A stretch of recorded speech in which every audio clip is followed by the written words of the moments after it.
Good day everyone, my name is Norman Ray Aguilar and my assigned topic is Article 320 of the Revised Penal Code.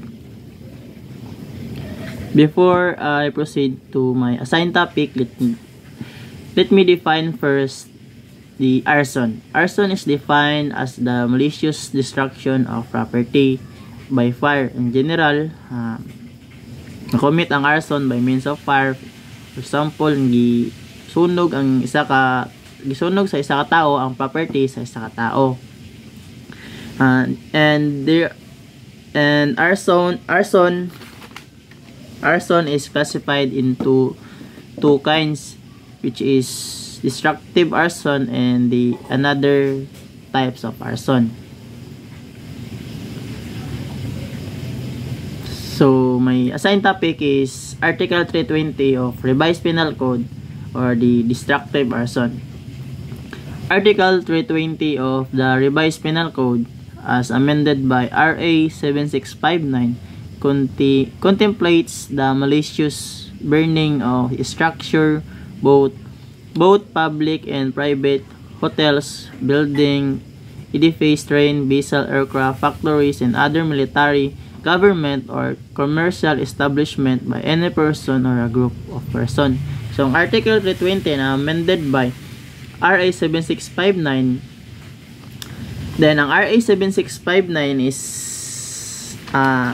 an act to impose the death penalty.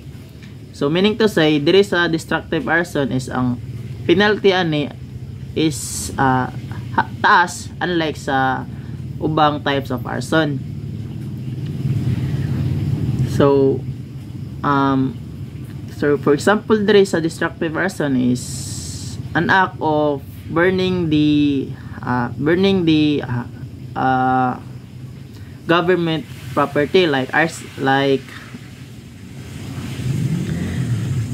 military, arsenal, train, vessel, and aircraft. So next is the classification of this type of crime is known as destructive arson, which is punishable by reclusion perpetua to death.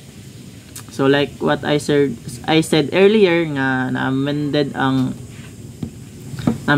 ang Article 220 to 7659 nga ang sulod sa 7659 is taas og penalty. Isa na ang reclusion perpetua to death.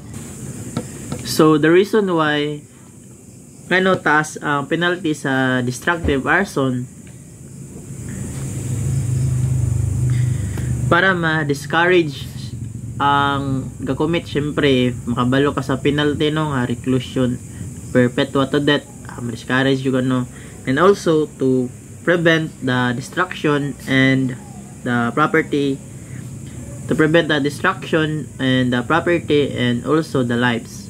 So Article 320 of the Revised Penal Code constituting destructive arson are characterized as heinous crime. The heinous crime is ma-describe nimo ang heinous crime as a cruel or horrible,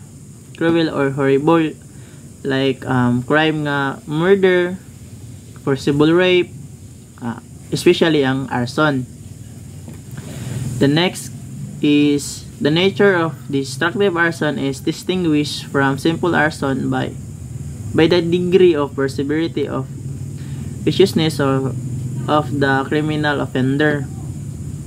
So ang nature sa destructive arson is na distinguish ra pud siya sa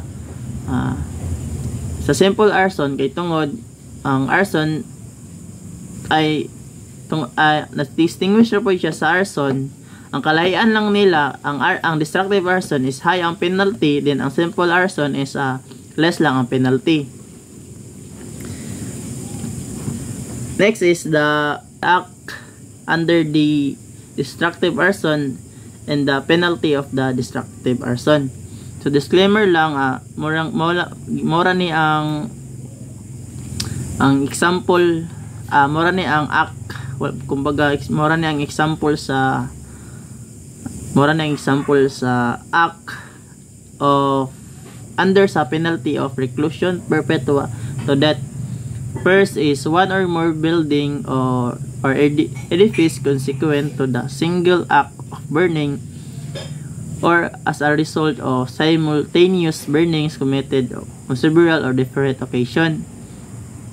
Second, any train or locomotive, ship or vessel, airship, or airplane devoted to transportation or conveyance or for public use, entertainment or leisure.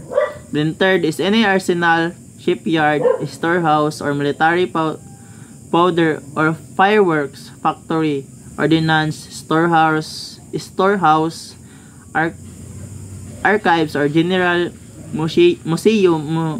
museum of the government.